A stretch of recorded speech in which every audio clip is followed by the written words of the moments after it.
An agile supply chain is just a supply chain that's evolving with time.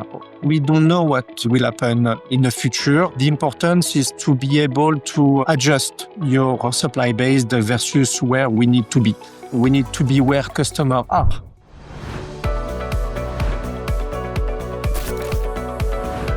Welcome, Ecom Logistics Nation. Today's guest is someone who doesn't just talk about global supply chains. He's building them at one of the world's most iconic luxury brand houses. Today, we're joined by Vincent Golebiowski, Senior Vice President of Global Supply Chain Operations and CFO of Supply Chain at Tapestry. Vincent brings a wealth of experience, having spent years shaping Tapestry's global supply chain strategy, particularly across Asia, with expertise in navigating complex logistics, optimizing operational efficiency, and driving innovation. Vincent is at a rare and exclusive position where he's able to see these transformations and how they impact luxury global operations in this digital era. We're really excited to have him here today and to hear all his perspectives on how supply chains and operations can be elevated. Vincent, welcome to the show. Good morning, Harshida. Good morning, Ninaad. Good morning. It couldn't be more timelier to be having this conversation with you. So I am super excited to have you on the podcast. Absolutely. Let's start off by having you start at the beginning. Tell us a little bit about your journey. One of the aspects about your journey that's super interesting is that you've spent a big part of your career working on the ground in Asia. When you think of those years, not just overseeing the start of your supply chain and things that have to come towards the end customer, how has that experience shaped who you are as a leader? How has it shaped your understanding of supply chains? And how does it show up in the way you lead today? Yes, I was fortunate to work for two great companies. For 17 years, starting with L'Oréal, where I grew and I developed my financial skills. And L'Oréal gave me opportunity to leave Europe and to go as young as possible in Asia, where I was a young CFO in Malaysia. Then I became a regional CFO for Southeast Asia in Singapore. And I grew with my financial skills and supply chain skills in India, which was my last posting in L'Oréal for 4 years. And as for CPG, India is a very complex, fascinating country. Mm-hmm. Then, of course, I joined Tapestry, offering me to continue my experience in China. And it was very important before COVID in the year 2014 to 2018 to work in a China market where luxury was growing very fast. Tapestry continued my development because they offer me also this great opportunity to come here in New York to be the global CFO for Coach for 5 years. This was just before the pandemic in 2018. So I went through the whole pandemic in New York, working with great talent of the Coach brand team here. And finally, of course, Tapestry gave me also this great opportunity to manage global supply chain, handling, sourcing, manufacturing, trade and compliance planning for all our brands and being the CFO of the supply chain activity. One thing which was very common to both companies, it was important for us to be where customers are. Be where our customers are.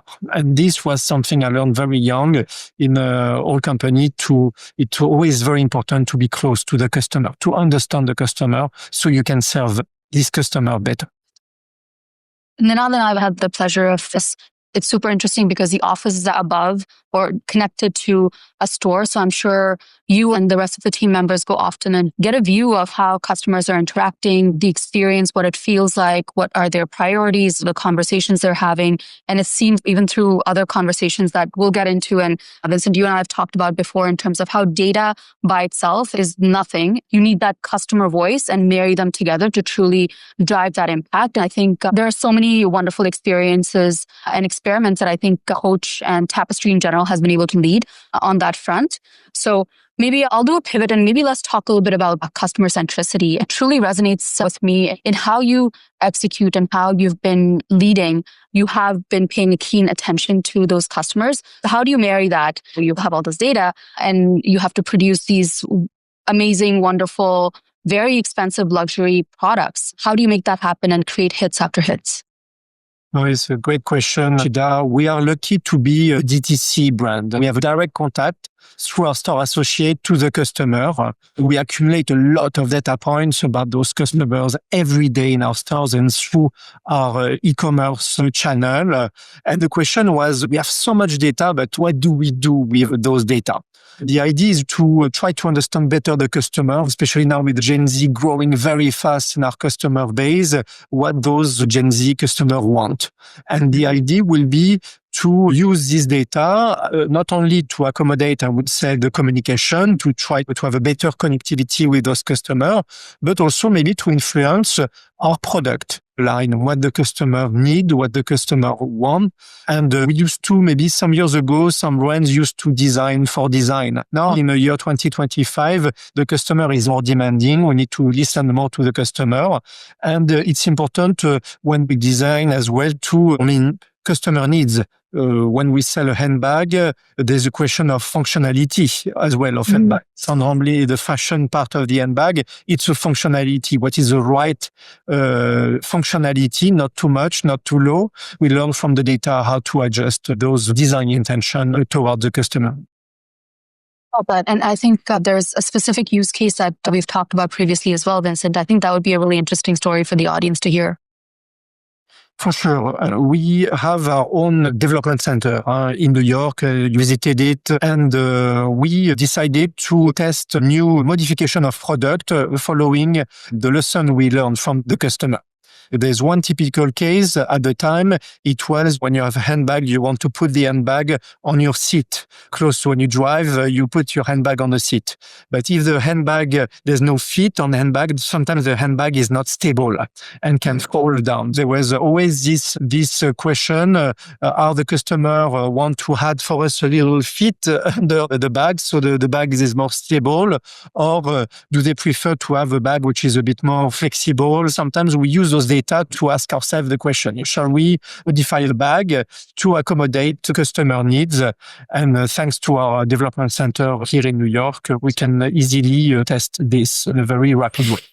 And is it a test bed of customers as well? That's the part that I also have a question around. You test it, you validate it, but then it's a focus group or something of that nature where you're basically saying, hey, would you like this feature? So I'm guessing you get feedback and validation really quickly. Yes, we have many ways to get feedback. And the most important is for us to record it and to analyze it and to act with it. A few data points. First, Nina, in the stores, when our store associate present product to our customer, we get live feedback. Oh, this bag is like this. We would like this. So this feedback is coming up from the store.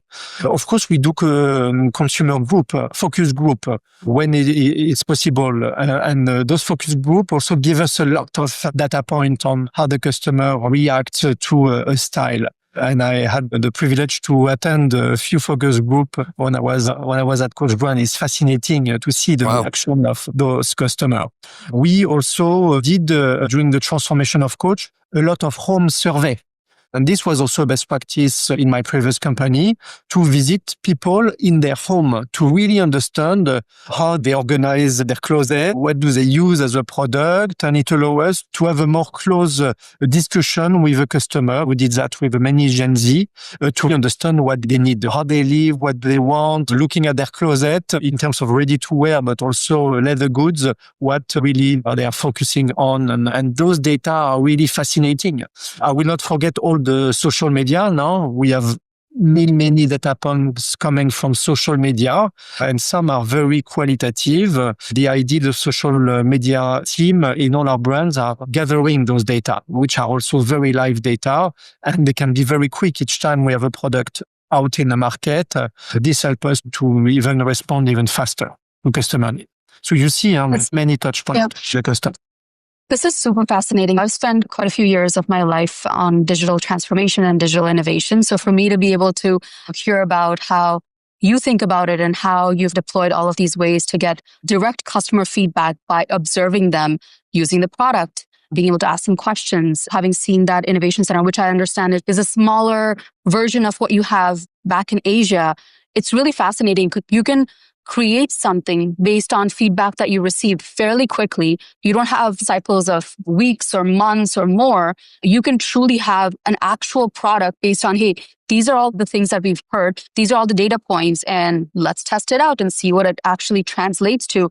Can be done very quickly. I think that is to great power, specifically for more traditional businesses that don't usually tend to be that innovative. I find that very fascinating. And I love the approach of also making sure that all of that is captured. There's qualitative as well as quantitative knowledge. And I see you thinking about the customer segment. So what is the Gen Z segment thinking? These are the ones that are growing in terms of market share. All of that is super fascinating. So maybe just a small pivot on this front, because all the listeners, up until now, it was all about resilience, and we were talking about pandemic and everything that we had to make changes around pandemic to adjust our supply chains. Where we have gotten to at this point, I think it behooves us to not have the conversation around how does that resilience that came out of pandemic, because it actually taught us a big lesson. And how does that transition into the current state? And the current state being today is May the 6th. And we don't know what's going to happen as far as tariffs are concerned. It's a lot of wait and watch game. But talking about from a supply chain perspective, and given the fact that you run this massive critical supply chain, as the news of all the disruption started coming out, one of the first things that came up was actually luxury brands being manufactured elsewhere. There is How has the resilience that you developed from that pandemic era translated to be prepared or not prepared? And I would like to hear your point about what's happening right now. A great question, Ninaad. And it's true, Tapestry has built a very resilient supply chain. And you mentioned the pandemic, but there were many crises in the last 10 years in terms of supply chain. You forgot the Suez Canal, you forgot the port, which were on strike, and now the Red Sea channel. So we had to build this agile and resilient supply chain. I cannot be more proud to be part of Tapestry, who has done this work already. You don't change your supply chain in 1 month. It has to be done over years. And the fact that we get ourselves ready many years ago to those potential mini crises here and there makes us today very strong as a company. This year, we have a new challenge. The world is uncertain. We have no trade relations between North America and Asia, North America and Europe, North America with Mexico and Canada. The importance is for us to be well positioned with this agile supply chain. And for us was not to put all eggs in the same basket. Our production is well spread over many Asian countries. We do produce in China, obviously, as many brands, but for us, China is mainly a production for our big China market. With a great product, and the idea to have a China production for us to be very active for the China market needs. And so we believe it was the right strategy for us. While it's true, North America market is more supplied by other countries in Southeast Asia. And again, not with all eggs in the same basket. So we have quite a production spread. What you described sounds like the diversification in the supply chain and making sure that, as you said, not put all your eggs in one basket. Is that something that is a strategy that's one and done from your perspective, or is it a constant reimagining and diversification? There were learnings from, to the point you made, Suez Canal, to the pandemic, to everything that has happened, to the market and their dynamics. But what about the next one that we can't see right now? I'm sure we will all get over whatever is happening right now. And I want to ask you a question. What do you think is going to happen? I know it's May 6th today. On May 10th, it could completely change. And by the time we release this episode, it could just be annals of history. So where do you see diversification as part of supply chain? How should leaders be thinking about it? Yes, so when we mean an agile supply chain, is just a supply chain that's evolving with time. We don't know what will happen in the future. The importance is to be able to adjust your supply base versus where we need to be. We need to be where customers are. The location of customer, it will be also very important for that. So we'll continue to evolve this supply chain. My team and I, with my leaders, we always ask ourselves, where is it important to be? Where is it easy to reach the customer, to be able to be as close as the customer? Sometimes we will discuss that later as well. You cannot build the handbag everywhere. You need to have a lot of skills, a lot of craftsmanship. And what was our learning is you cannot build a craftsmanship in a few months. It takes years to build a handbag factory to deliver the quality of the product that we need to deliver. Yeah. On that side, given that you have the CFO side, I've seen multiple times where the supply chain leadership comes from the financial side of a company and grows into that. There is a really good alignment on that front as well. But if you look at, and this is a conversation I was having with a few friends of mine where they were like, look, companies knew pre-election in the US that we need to be prepared. No one predicted the level of disruption that was to flow in. Do you think that other leaders, or from an industry perspective, and also speaking to yourself, did you prepare, or what did you do to prepare for what was about to come? Were you prepared, and how was that executed? Just out of curiosity. No, of course, we have a lot of intelligence and we have many talents in Tapestry, and all together we try to anticipate what could happen. Those are always interrogation and options. You only know what will happen when it's happening. We try to be smart around this and anticipate what could happen, because there were signs already. This is why I was telling you we have already built a long time ago an agile supply chain that help us today to be less vulnerable on what's happening. Makes a lot of sense. Well, I think it's such an interesting lens as well when you have the finance background and you're marrying that with the operational excellence that's required to run supply chains. I think there's an unlock that happens. Some of the other really powerful frameworks you talked about, Vincent, are around making sure that the product or the production of that product stays close to the customer. All of these innovations are happening, and we've spoken about this previously about how much faster you're able to. I think 30% is what comes to mind in terms of being able to innovate on a specific handbag, just because you have all of the right people either working together or at least in the same building. So you can take it from demand, taking a look at the quantitative and qualitative data points, to being able to make those decisions, having a prototype, and being able to get to market fairly quickly. And again, grounding that in the reality of unit economics and the right supply chain agility truly makes Tapestry the powerhouse it is. And I think the credit goes to the supply chain team in many ways, because that is not a small feat. A lot of things that we've been talking about are just the fact that disruption is the new normal. There is no normal anymore. If something doesn't break or a world-changing event doesn't happen every couple of months, it just doesn't feel like the normal of supply chain. You just have to be on your toes. And I think grounding yourself in all of these great frameworks is a way that you've been able to thrive in this industry. Yes, my financial background also helped me to be close to the data. And because I was in a brand, it helps me now to connect the supply chain with the brands. I think it's important that the supply chain is really working closely to the brand. It's so easy in supply chain to be in a silo. If we wanted to be in a silo, we could be in a silo because we have so many problems to fix. We are a decentralized team because we have teams in Asia, we have teams in the US, we have also the downstream supply chain in fulfillment and logistics, which are close to the customer. So it could be easy for us to work in a silo. But at Tapestry, we try to have a supply chain close to the brands. We have developed integrated business planning. This was part of the transformation in 2020 to really start to bridge this supply chain with the brand and close to the brand needs. And as you mentioned, we have today in this building in New York, merchandising, design, product development team, and the upstream supply chain work together under the same roof. So it's easy for us to discuss, to work together, and to try to be reactive on how the market is shaping up. So this is fascinating to have this supply chain close to the brand.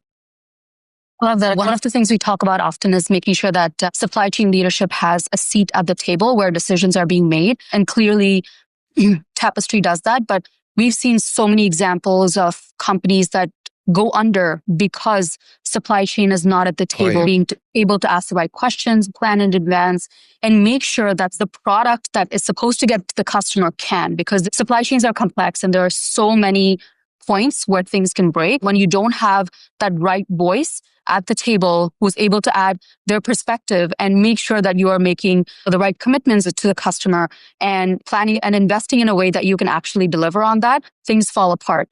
We shouldn't be talking about this anymore. Supply chain needs to be an integral part of any boardroom discussion, any planning that happens, because it truly drives not just innovation, but the actual physical manifestation of that good showing up in front of the customer. Yeah, and something that Vincent said, it's in that one building, all of that decision making, and it comes down to decision making velocity. So if you have that integrated group like supply chain working with design, working with various different departments to make these decisions that are much faster to move, it's a win, regardless of what your product happens to be. And it's more about that integrated supply chain side of the equation. So find it super fascinating. Vincent, another topic I know is near and dear to your heart is sustainability. This is, again, something that is super challenging, not just the market today, but just in general. Unit economics don't really support sustainability in the way that we would hope.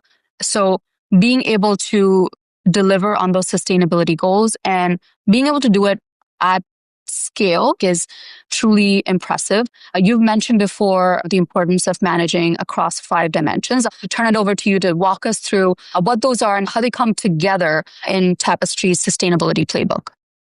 Yes, in terms of manufacturing, we try to respect what we call the 4 C's rule, which is before we decide where to produce. One is, of course, the capacity. The second is C for capabilities. As I said, you cannot build a handbag anywhere. You need to have skills. You need to have capabilities.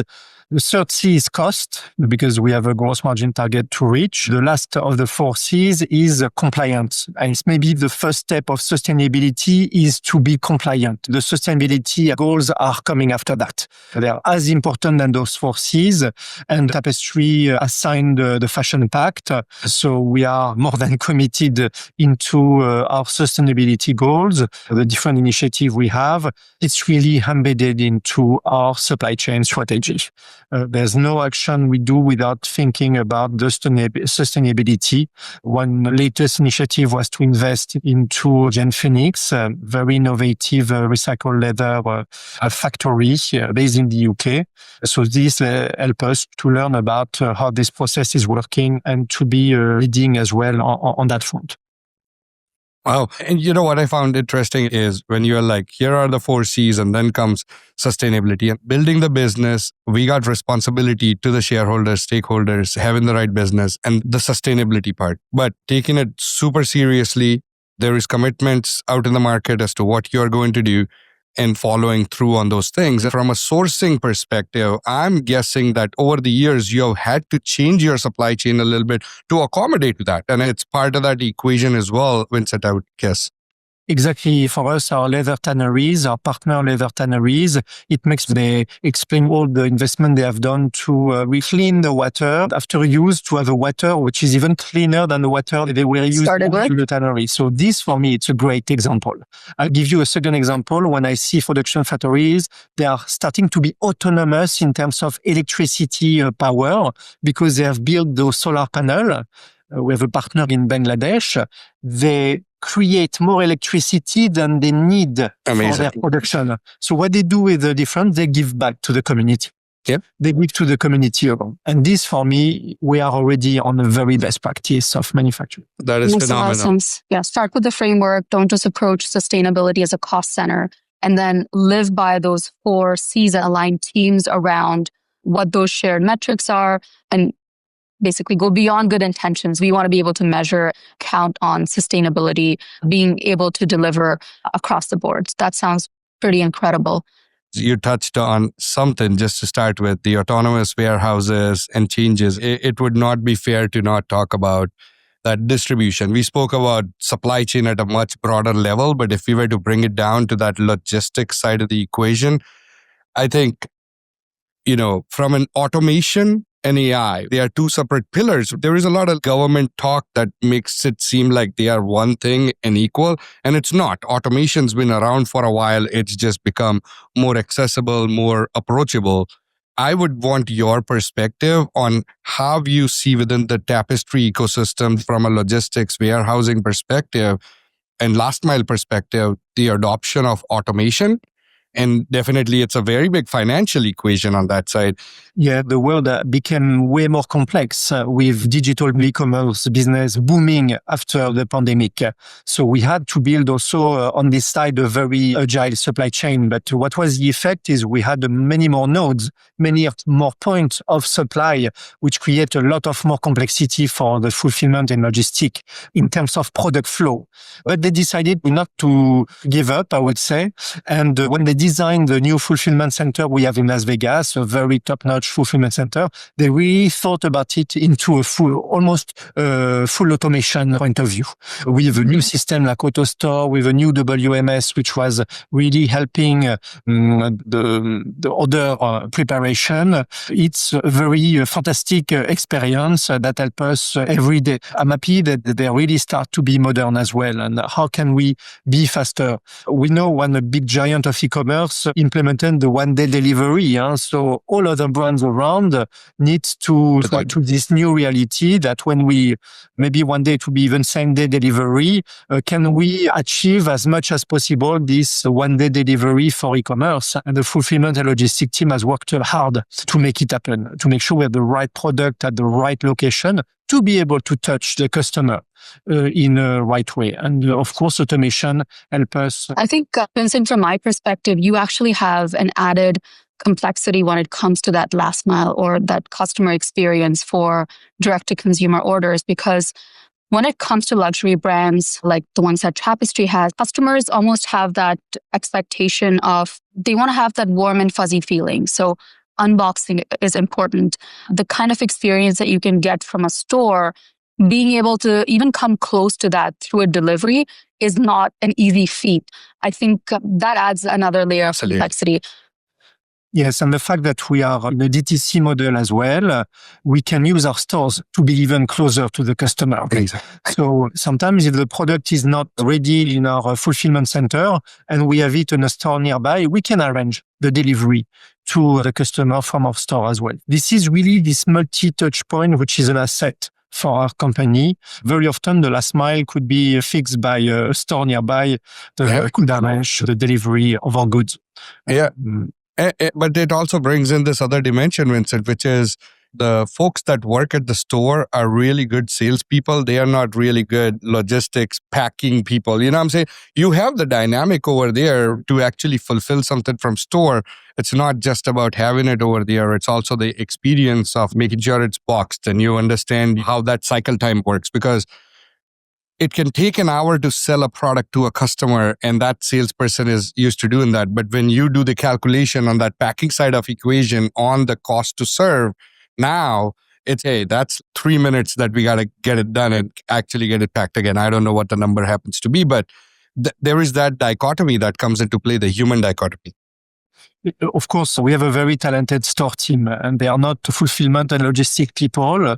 So we want them to be close to the customer. To deliver an e-commerce order, normally we will do it through our fulfillment center. The equipment for that, this is a normal way. Right. And we store only if the product will be easier to deliver from the store. And we have internal process to make, of course, the delivery very smooth. Yeah. And our talented store team, sales associates are always used to do gifting box. Yeah.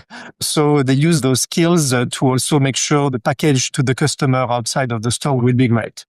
That's a really good point. And also, no one wants a brown box experience for a Coach bag getting delivered to your house. That's a premium experience. You got to keep that experience under control and how you actually execute. And I think that's a really good segue for us to talk about AI in the supply chain, AI in logistics, some of the figures that we see. And I can tell you pretty much every boardroom conversation these days cannot end without some mention of AI.